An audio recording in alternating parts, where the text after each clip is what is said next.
তো হ্যালো বন্ধুরা, কেমন আছো সবাই? আশা করি সবাই খুব ভালো আছো। তো যারা ইন্ডিয়ান পোস্টে চাকরির জন্য ওয়েট করে আছো, তারা প্লিজ একবার এই ভিডিওটাকে শেষ অবধি দেখে যেও।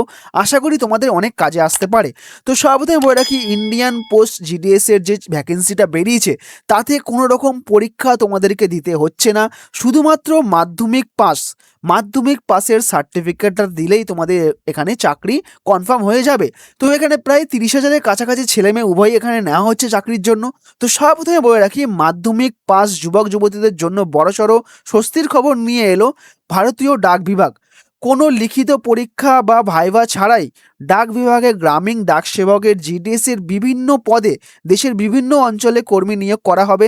শুধুমাত্র মাধ্যমিকের নম্বরের ভিত্তিতে 28,740টি শূন্যপদ নিয়োগ করবে এবং পশ্চিমবঙ্গের জন্য মানে ওয়েস্ট বেঙ্গলের জন্য 2,982টা শূন্যপদ এখানে রয়েছে।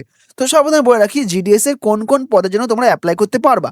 দেখো, এখানে ব্রাঞ্চ পোস্ট মাস্টার মানে বিপিএম, একটা বিপিএম এর কাজ কি গ্রামীণ পোস্ট অফিসের প্রধান মানে হিসাবে দায়িত্ব পালন করে, মানে পুরো পোস্ট অফিসটা উনি চালাবে, তাকে বিপিএম পোস্টে এখানে নিয়োগ করা হয়েছে। এবার আছে এবিপিএম। এবিপিএম হচ্ছে অ্যাসিস্ট্যান্ট ব্রাঞ্চ পোস্ট মাস্টার, তাকে কি কাজ করা হবে? চিঠিপত্র বিলি করা হবে এবং পোস্ট অফিসের দৈনন্দিন যেসব কাজ থাকে তাকে সেই দায়িত্ব পালন করতে হবে। এবার আমি বলে রাখি, তোমাদের এই ফর্মটা কবে থেকে শুরু হবে। এর আগে 21 তারিখে বলেছিল শুরু হবে, বাট 21 তারিখে ক্যান্সেল করে দিয়েছে। 21 তারিখে কোনো রকম ফর্ম বেরোয়নি অফিসিয়ালি এখান থেকে, যে এটা যে ইন্ডিয়ান পোস্টের যে অফিসিয়াল যেটা আছে, কোনো রকম এখন অবধি কোনো রকম রেজিস্ট্রেশন এখানে অ্যাপ্লাই করার কোনো অপশান এখানে দেয়নি। তো বলে রাখি, সবাই এখন বলছে মানে নতুন লিক যে বেরিয়েছে, আপডেটটা বেরিয়েছে, মানে আগামী 31শে জানুয়ারি থেকে 12ই ফেব্রুয়ারি পর্যন্ত অনলাইনের মাধ্যমে আবেদন করতে পারবে। মানে এই যে সাইটটা আছে, আমি লিঙ্কে ডেসক্রিপশনে দিয়ে দেবো। তোমাদের এখানে যে রেজিস্ট্রেশনটা আছে না, এটা আশা করি এখানে 31 তারিখ থেকে, মানে এই মাসের জানুয়ারির 31 তারিখ থেকে 12ই ফেব্রুয়ারি, মানে পরের মাসে 12ই ফেব্রুয়ারি তুমি এখানে অ্যাপ্লাই করতে পারবা। এবার আসি সব থেকে মেন পয়েন্টে, যোগ্যতা কী কী লাগবে। ভিডিও শুরুতে প্রথমে বলেছিলাম শুধুমাত্র মাধ্যমিক পাস হলেই হবে, সে তুমি উচ্চ মাধ্যমিক দাও কি গ্র্যাজুয়েশন কমপ্লিট করো, তো ওসব কিচ্ছু লাগবে না। শুধুমাত্র আবেদনের জন্য প্রার্থীদের মাধ্যমিক পাস হতেই হবে। পাশাপাশি মানে এর সাথে কম্পালসারি তোমাকে কম্পিউটারের জ্ঞান ও সাইকেল চালানোর দক্ষতা তোমাকে দরকার এখানে। তো এবার আসা যাক আবেদন ফিটা কি। যেমন এই ইন্ডিয়ান পোস্ট জিডিএসে যে চাকরিটা আছে, সেটার যে অনলাইনে ফর্ম ফিল আপ হবে, তার জন্য কিছু টাকা এখানে আমাদের দিতে হবে। যেমন এখানে বলে দিচ্ছে, জেনারেল ও ওবিসি বিভাগ প্রার্থীদের আবেদন ফি হিসাবে দিতে হবে এখানে 100 টাকা। তবে এখানে আবার তবে এসসি এসটি ও মহিলা প্রার্থীদের জন্য কোনো আবেদন ফি দিতে হবে না। খুব ভালো কথা। বাট তোমাদের কাছে, দর্শকের কাছে একটা প্রশ্ন আছে আমার, যারা এই ভিডিওটা দেখছো, কন্যাশ্রী, রূপশ্রী, যুবশ্রী সব কিছুই তো হলো, এখানেও ভাই ইন্ডিয়ান পোস্টের চাকরির মতো মহিলা প্রার্থীদের জন্য ফ্রি। ভাই, ছেলেরা কি বানের জলে ভেসে এসেছিল? আমার একটা কোশ্চেন আছে আমাদের সবার কাছে, কমেন্ট করে জানিও সবাই। যাই হোক, বাদ দিলাম এই টপিক, আমি ছেড়ে চলে গেলাম, আমি বেশি জড়াবো না এই টপিকের মধ্যে। এবার বলা যাচ্ছে আবেদন কিভাবে করবেন। আগ্রহী প্রার্থীদের অনলাইনের মাধ্যমে আবেদন করতে হবে। যেমন এই যে সাইটটা আছে, এখানে রেজিস্ট্রেশন দেখাবে, এখানে যখন থেকে শুরু হবে, এখনো অবধি চালু হয়নি, 31 তারিখ থেকে চালু হবে। এখানে রেজিস্ট্রেশন দেখাবে, এখানে তোমার ফোন নাম্বার দিয়ে তোমাকে এখানে রেজিস্ট্রেশন করতে হবে। যদিও এখনো পর্যন্ত ভারতীয় ডাক বিভাগের তরফে আনুষ্ঠানিক বিজ্ঞপ্তি প্রকাশিত হয়নি, মানে এখানে এখনো কোনো কিছু দেয়নি, ঠিক আছে, সেটাই বলতে চাইছে। তবে সূত্রের খবর, আগামী 31শে জানুয়ারি নাগাদ অফিসিয়াল নোটিফিকেশন প্রকাশিত হতে পারে। বিজ্ঞপ্তি জারি হওয়ার পরেই আবেদন সংক্রান্ত আরও বিষয় তোমাদের এখানে জানিয়ে দেবে আর কি। যাই হোক, সেটা আলাদা ব্যাপার। এখানে যে রেজিস্ট্রেশন দেখছো, এখানে তোমার 31 তারিখ থেকে চালু হয়ে যাবে রেজিস্ট্রেশন।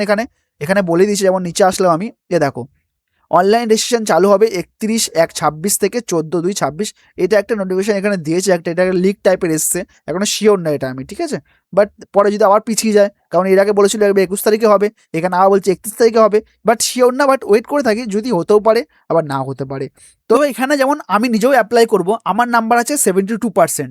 তো আমি কোন স্টেটে অ্যাপ্লাই করলে আমার চাকরি কনফার্ম হবে, সেই টপিকে একটা ভিডিও চাইলে আমি নেক্সট দিন তোমরা কমেন্ট করে জানিও, তাহলে আমি নেক্সট দিন আনবো। তোমাদের নাম্বার যদি 60%, 50%, 60% নাম্বার থাকে, তবে তোমরা কোন স্টেটে অ্যাপ্লাই করলে, এখানে যেমন অনেক কটা স্টেট আছে, 23 স্টেট আছে এখানে, তো কোন স্টেটে অ্যাপ্লাই করলে, ওয়েস্ট বেঙ্গলের মধ্যে অনেক কটা এখানে আছে, দেখো দার্জিলিং, হুগলি, উত্তরপ্রদেশ, এখানে কি আছে, হ্যাঁ উত্তরপ্রদেশ, উত্তর দিনাজপুর, অনেক কটা ডিস্ট্রিক্ট আছে, বারাসাত, ব্যারাকপুর। তো আমরা এখানে কোন স্টেটে অ্যাপ্লাই করলে আমাদের চাকরি কনফার্ম হতে পারে, সেটা আমি নেক্সট ভিডিওতে আনবো। তো এবার আসা যাক বয়স সীমা। তো সর্বপ্রথম এখানে বলেই দিয়েছে, আবেদনকারীর বয়স হতে হবে 18 থেকে 40 বছরের মধ্যে। তবে সরকারি নিয়ম অনুযায়ী তপশিল জাতি মানে এসসি তপশিলি উপজাতি মানে এসটি এবং অন্যান্য অনগ্রসর শ্রেণী মানে ওবিসি প্রার্থীরা বয়সে ছাড় পাবেন।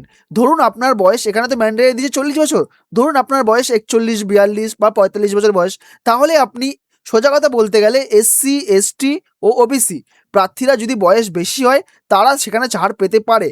ম্যাক্সিমাম 50 হয়ে গেলে তো হবে না, মিনিমাম 40 থেকে 42, 43, আশা করি 2-3 বছরের ছাড় এখানে দিয়ে দেবে।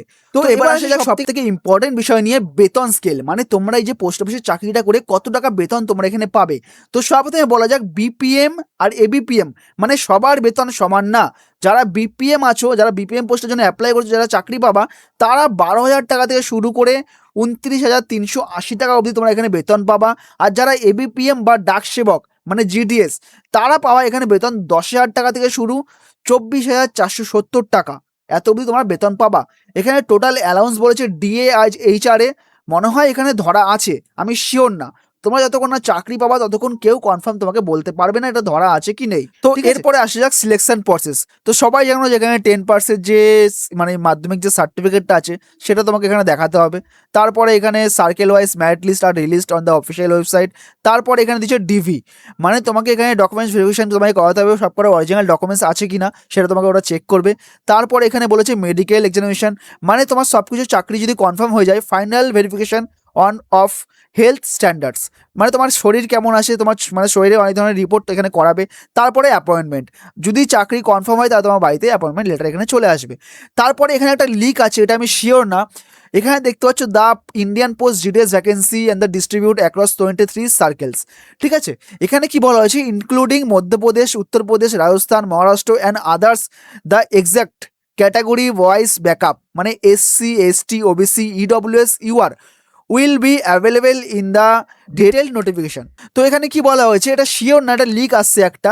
এখানে এক্সপ্যান্ড ভ্যাকেন্সি, মানে এই উত্তরপ্রদেশে কিছু কিছু স্টেটে উত্তরপ্রদেশে 4,000টা ভ্যাকেন্সি বাড়তে পারে, মধ্যপ্রদেশে 2,500টা বাড়তে পারে, মহারাষ্ট্রতে 3,000টা বাড়তে পারে, বিহারে 2,200খানা ভ্যাকেন্সি বাড়তে পারে, আদার সাইকেলে টোটাল 28,300টা ভ্যাকেন্সি, মানে টোটাল অল ওভার ইন্ডিয়াতে 40,000 প্লাস এখানে ভ্যাকেন্সি ইন্ডিয়ান পোস্টের হতে পারে। এটা আমি শিওর না, বাট হতে পারে। যেমন এখানে টোটাল দিয়েছিল তো 28,470 না সামথিং করে দিয়েছিল, সেটা হয়ে বাড়তে পারে 40,000 প্লাস, মানে শিওর না, এটা একটা লিক বেরোচ্ছে আর কি। তো বন্ধুরা ভিডিওটা ছিল এইটুখানি, ভিডিওটা কেমন লাগলো তোমরা কমেন্ট করে অবশ্যই জানিও। আর একটা কোশ্চেন অনেকের মনেই আছে, যেমন আমার নিজের নাম্বার 72%, ঠিক আছে, তোমাদেরও নাম্বার যাদের 50%, 60%, 72% বা 70%, 80%, 90%-এর উপর যারা আছে তাদের কোনো চিন্তা নেই, তারা আশা করি চাকরি পেয়ে যাবে। বাট 90%-এর নিচে যারা আছে, যেমন আমার মতো ক্যান্ডিডেট 72%, 76%, এরকম অনেকেই আছে, ঠিক আছে। তো তারা কোন স্টেটে চাকরি পাবে বা কোন স্টেটে চাকরি পাবে না, কোন সার্কেলে অ্যাপ্লাই করতে হবে, কোন জেলাতে অ্যাপ্লাই করতে হবে, তো বন্ধুরা এই টাইপের ভিডিও আমি পরের দিন আনবো। আর যারা এখনো অবধি চ্যানেলটাকে সাবস্ক্রাইব করোনি, তো প্লিজ বন্ধুরা চ্যানেলটাকে সাবস্ক্রাইব করে রাখো, পাশে থাকা বেল আইকনটা প্রেস করে রাখো, কারণ যখনই এরকম আমি চাকরি রিলেটেড ভিডিও ছাড়বো তোমাদের কাছে সবার প্রথমে চলে যাবে। তো বন্ধুরা আজকে ভিডিওটা এইটুকুনি ছিল, আশা করি তোমাদের ভালো লেগেছে। আর যারা এখনো অবধি ভিডিওটাকে দেখছো, যারা লাইক করোনি, প্লিজ বন্ধুরা ভিডিওটাকে লাইক করো, আমার পাশে থাকো, আমি তোমাদের ডেলি এরকম চাকরির আপডেট দিতে থাকবো। তো বন্ধুরা আজকে ভিডিওটা এখানেই শেষ করছি, সবাই ভালো থাকো, সুস্থ থাকো, দেখা হচ্ছে পরের ভিডিওতে, যে তোমাদের নাম্বার কম থাকলে তোমরা কোন স্টেটে কোন জেলায় তোমরা অ্যাপ্লাই করলে তোমাদের চাকরি হওয়ার চান্স বেড়ে যাবে। তো বাই বাই, টেক কেয়ার, ভগবান তোমাদের মঙ্গল করুক।